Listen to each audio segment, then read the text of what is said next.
Hello everyone and welcome to another Starfield video. I got a killer video here for you guys today. We've been talking about some of these things on the channel for such a long time that this continues to highlight the points that I'm making, and ideally we can continue to make gaming and this content here on YouTube a great and fun place for people to come and get a little bit of joy. So with all that being said, hello and welcome back. If you guys are a part of the amazing 74,669 of you guys who've hit that subscribe button and have taken a chance on my content here on the channel, you guys are incredible. We talk a lot about life, a little bit about games, or maybe a lot about games and a little bit about life. It all just really depends on what is going on. I always want to sit down and encourage you guys to get control of your life, to really change your family tree, and challenge you to become everyday millionaires as a part of living a financial responsibility that allows you to game well into your retirement whenever that day is set to come. We got a lot to talk about, and first and foremost, let's celebrate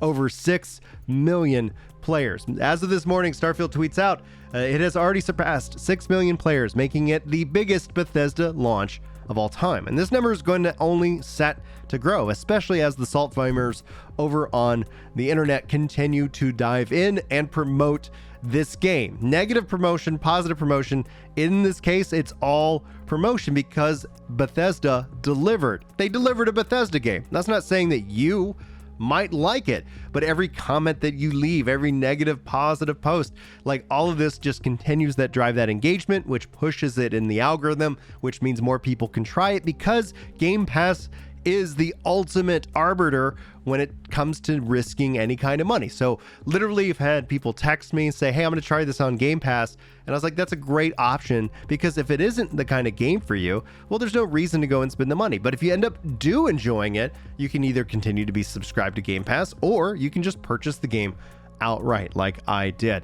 But this kicks off, I think, in the most internet way possible. We're going to be talking about the review bombing on Metacritic here in just a little bit, but what's really important is to note that there's really no verification. A lot of the salt mines, a lot of the clout that is being farmed because this is a game for some people, and then for some it's entertainment, and for some it's just a slow moving car wreck that will only continue to get worse as more and more games get released under the Microsoft brand. But let's go ahead and let David Jaffe take it from here. He has been absolutely loving and praising Starfield. People are saying that he's a traitor because he's the creator of God of War. But at the end of the day, like, the guy just loves really good games. So he was talking to somebody who doesn't like Starfield, and this happened. I haven't got that yet with Starfield, but I'm not far in it. But I want to say one thing, though. Mm-hmm. The game is, so far, based on word of mouth, reviews, it's a disappointment. Okay. I don't think it's a bad game, but it is a disappointment considering. I mean, how much have you played? Like 3 hours. Okay, and what's disappointing about it to you? To me, it just doesn't get. First of all, I thought the intro was horrendous. I think the writing. What about the intro? What about the intro was horrendous? It just was very lackluster. Like, if you compare it to Skyrim, immediately you're fighting a dragon, and then you're sent out into the world to do anything you want. Like, literally anything you want. Whereas this is a little bit, like I said, it's a little more shallow. It's a little bit almost more like Mass Effect, where it's more story oriented. It's pushing you in a certain direction. Do you think that was the choices you made? What is her name? Lynn or Lim, the lady who's your boss? Do you think part of it is just the fact that she asked you to burn the bodies and shit, and it should be more of a choice versus she forces you to do it, and it's almost like it's scripted at that point? That's some of it. I mean, that didn't happen at all in the game, so I'm assuming you haven't played it yet, correct? No, I swear to God, I played it, but it's like when you go to. Yeah. Yes, that's so freaking poetic. Thank you for having that clip out on the internet to continue to highlight this. Now, Reforge has a really good point. I'm going to bring him up. It says, I told folks to ignore the Starfield Metacritic user store.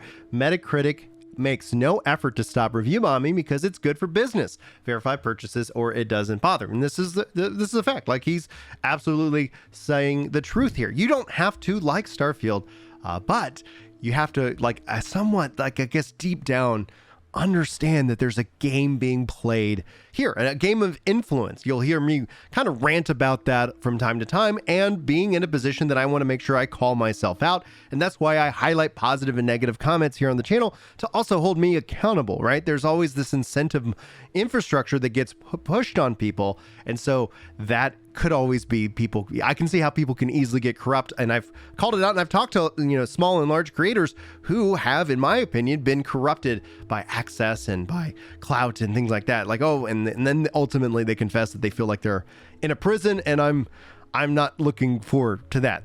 I have to speak my mind. Otherwise, at the end of the day, what is all of this for, really? But to highlight this user score even more, Darius brings this up. Blow it up. Starfield's being review bombed on Metacritic, and somebody actually made a fake account of him and put this. The thing is that PlayStation fanboys will do absolutely crazy stuff. So why do people do this? They do this because it's a part of their game. They don't have Starfield to play. So what else are they going to play right now? Baldur's Gate 3?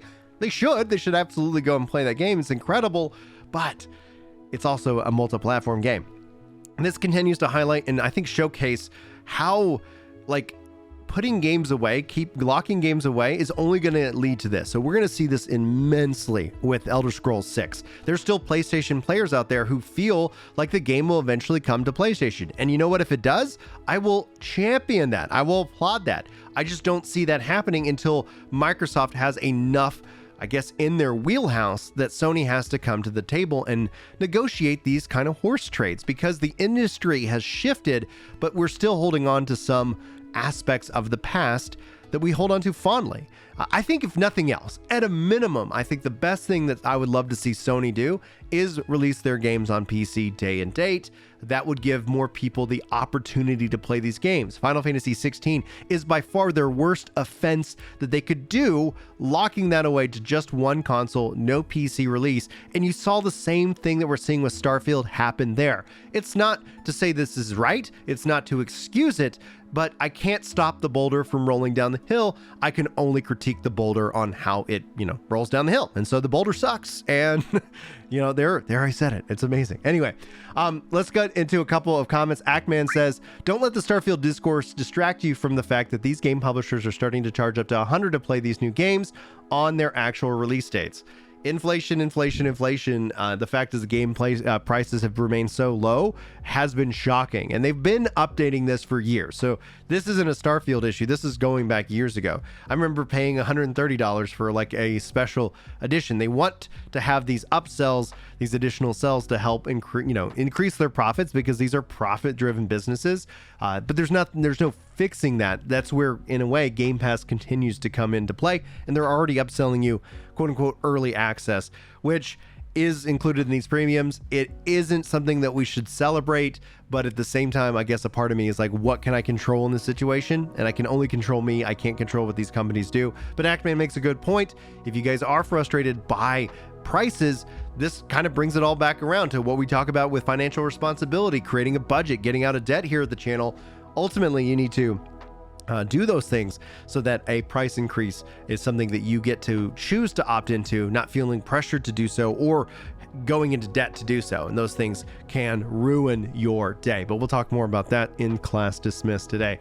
Clintus says, the funny part is these console wars trolls need to stir up this negativity around the game, while the rest of us need the game to be good and we can have fun with it. I'll never understand the need to wallow in a sea of negativity. I just have the feeling that a lot of people are really unhappy deep down. Whether they admit it or not, it's irrelevant. I choose to have joy in my life and playing and sharing games like Hogwarts, Baldur's Gate 3, and now Starfield with my wife, and it brings me a lot of joy. Choose joy, people. Yes, let's echo that. Choose joy in your life. And joy isn't happiness or sadness. A lot of people get those two confused. I always think of joy as this beautiful, even killed, just like no matter what's going on in your life, I'm gonna be joyful. Doesn't mean I can be joyful and I can be sad about something, right? I can be joyful, I can be happy about something. They aren't directly related, because happiness and sad will, those will come and go. And I'm not chasing the highs of just happiness, and I'm not trying to, suppress any kind of sadness in my life, thus making, I guess for bigger therapeutic bills in my life down the future. But That's I think a good phrase. Choose joy, people. Choose joy. Big John says, haters gonna hate. Proverbs 9:8. I also think that it's wild how most internet influencers actually think anyone cares about what they think. I knew I wanted to play the game regardless of what anyone said before launch, and I'm having an incredible time playing now. The haters just sound like noise boxes making noise for noise sake, so I tune them out. Only exception is you, my man, and thank you so much for that. For those of you who are curious, Proverbs 9:8 says, do not correct a scoffer who foolishly ridicules and takes no responsibility for his error, or he will hate you. Correct a wise man who learns from his error, and he will love you. So thank you. That was a great, I think, Bible verse in this case. And thank you for Big John for that great comment. And also, yeah, they're just going to do it. And we can correct them. But if they have no interest in actually, coming into a good, decent conversation, that is essentially, there's never that interest. There's no convincing them, and you only fortunately just have to pray for them at that point. Now, at this time, let's jump into class dismissed. So this is the time where we're done talking about technically the game itself, but we're going to talk about some real things that you guys have brought up in the comments. Lots of drama that I missed out for being sick, and let's go ahead and weigh in on it. I'm sure this will be my cancellation in some parts of the world, but again, I get quietly canceled all the time, so I don't really care. Anyhow, let's kick it off with Cody saying, Ginger, I love what you're doing, but Dave Ramsey isn't the best option for everyone. And he is correct. Dave Ramsey's program might not work for you, but it works for a lot of people. And when I look at this, as I always kind of say, listen, if you can take his program and if you want to stay in debt for an extra 5 years, I did it much, much faster using his program. If you want to take it a little bit slower, that's fine. But if you're working on something that makes your life work, I'm not going to stop you. I'm not going to shame you. If you use a credit card, I ain't going to shame you by any stretch of the imagination. I just want to encourage you to keep diving in deep. So whether you want to use Dave Ramsey's, Financial Peace University as your methodology, or if you want to adopt somebody else's, if you're getting a budget and you're sitting here trying to make things work, this is great. I'm only going to be your cheerleader in this case. I'm only going to share the information that I have with you in this case.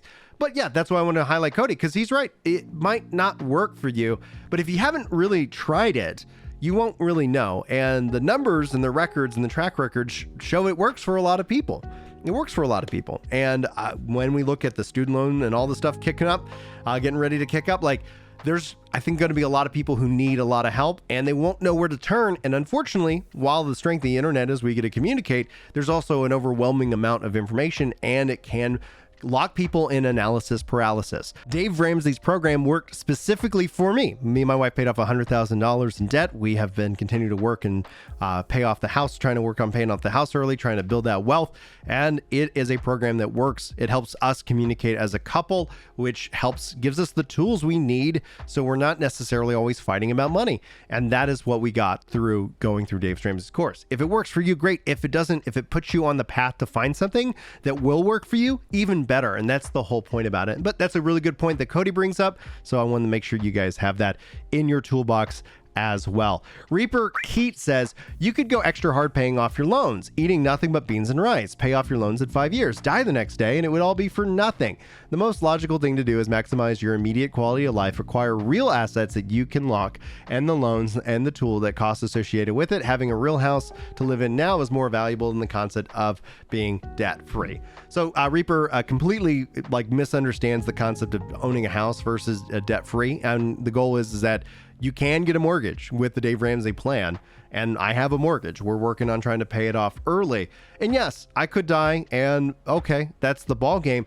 But most likely, again, in the terms of the statistical averages, the debt that you're carrying, that stress that you're carrying, ain't good for your health, buddy. So good luck to you, sir, on that mindset. What you end up seeing is that people who do that will eventually have that one bad day where all the house of cards that they've bought up collapses, and then it's unsustainable to the overall body of what they can do, and that stress isn't good. I sleep really good at night knowing that I wake up and don't owe anybody any money. I sleep really good at night because of that, and my quality of life has improved dramatically. So the option, I guess, is we'll take on your debt, just live like nobody else, so that you can go die on the Walmart floor when you're in your in retirement because you can't find yourself retirement because you've done stupid things with money. It's up to you. Like, you know, at the end of the day, whether you decide to change your life or not, I'm rooting for you. I'm gonna be your cheerleader. I'm gonna tell you you can do it. However, at the same time, that same breath, well, if you don't, you know, I'm just gonna pray for you, because that sucks. I don't want that for anybody. But if you choose that and that's your plan, well, that's your future, you know, and it shouldn't be mysterious in that moment. All right, let's get to the cancellation, as I'm sure this is going to be a very controversial subject. If you can, stick through the entire message of it, because it's complex and it isn't necessarily a soundbite. I tend to, especially when you always want to try to remind people that while we're talking about the whole pronoun controversy, which I was unaware of, I was sick, so I was asked, and yeah, it says, are you going to talk about the pronoun controversy? Do you think the game is quote unquote woke? And for those of you who are new, woke isn't really a thing. It's actually Marxism in disguise. It's like a variant of that. When you start to really focus in on group identity, it's a key principle of that. So that is essentially what it is. Now, I would say that Marxism is using kind of this whole pronoun controversy and things like that to try and, you know, I guess really create destabilization, frustration and anger and distrust within people.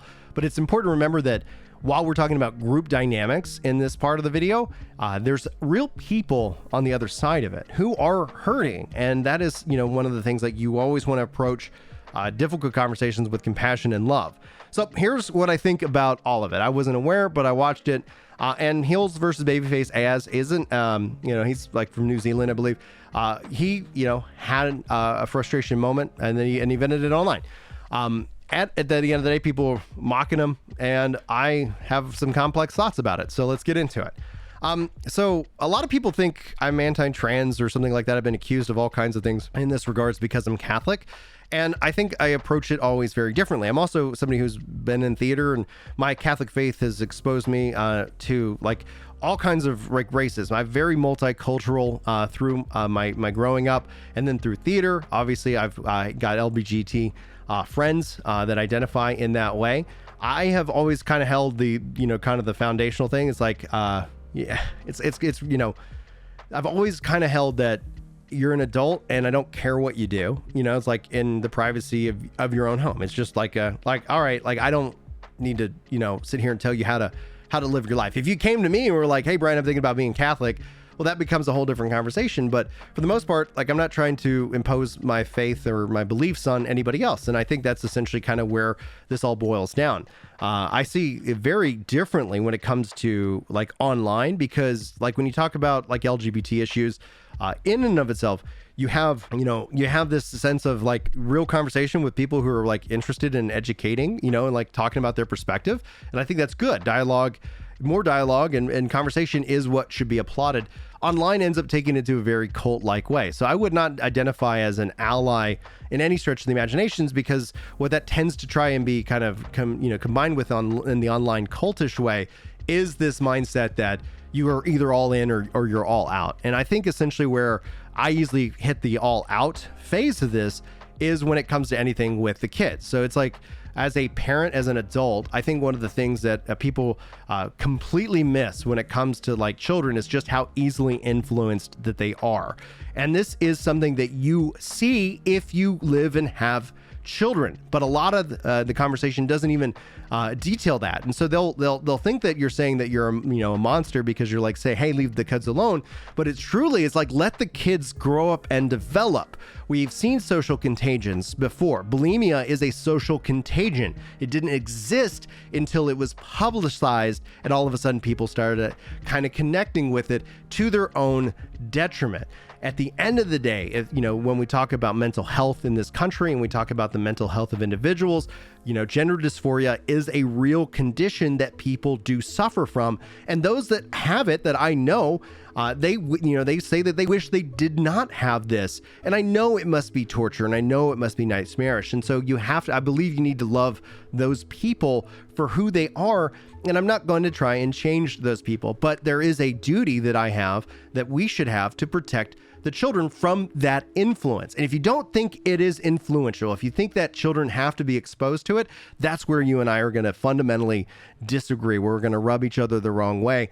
And that ends up being because you might not see it that way, but it is child grooming. And I'm using that word knowing how heavy that is to hopefully shock you into the fact that kids don't need to be exposed to that. They're not going to grow up and all of a sudden start hating it, but what they're going to do is you're going to protect them from that influence that are going to, affect them as they develop. Hell, like, I've never shared this without, outside of a handful of few people, but when I was 13, I thought I was gay. I grew out of that within the year, and thankfully, I'm very happy that I did. Having 6, beautiful kids, I am very happy with my life, and that is just a part of my story. So I don't identify as LBGT. I don't understand that mindset to this day on that, but I'm not going to judge people for living and choosing that life for themselves. However, I'm going to continue to encourage people to understand that, especially within the social media and the influence side of things, that becomes grooming. And if you don't see it that way, that's perfectly fine. But that is what it is. So when people take that stance, and if they take that stance against me, like, you're not going to win that argument with me, because you need to go and understand that it is about letting the children grow up and mature, and then they can make decisions for themselves. People tend to throw in this last kind of thought, like, oh, I hope your kids are gay or something like that. If they are, I'm going to love them regardless. I'm going to love them for who they are. They're my kids. That's not going to change the fact of the matter from it. But as they grow up, they're going to eventually step into that world, and I don't need them to be and see that anytime soon. And that's just the reality of it. Anyway, thanks, guys. I know that was spicy. So I guess to summarize all that to the point, I don't care that there's pronouns in the game. It's a game that's set for adults, right? It's rated M. You're 17 plus. If you want to set that, and that's perfectly fine. That's your choice, right?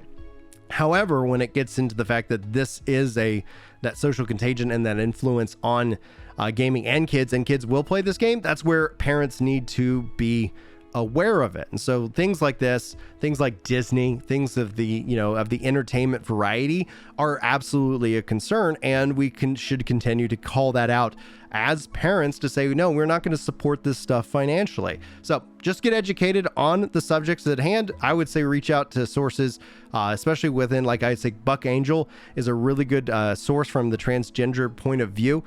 He, I think, does some really great work online as a transgender, or somebody who really looks at the current coming up of it and calls it out for what are they trying to actually say, versus somebody who has gender dysphoria and feels just more comfortable in presenting as a man in this case. Anyway, guys, I know that's a spicy topic, a way to end the video.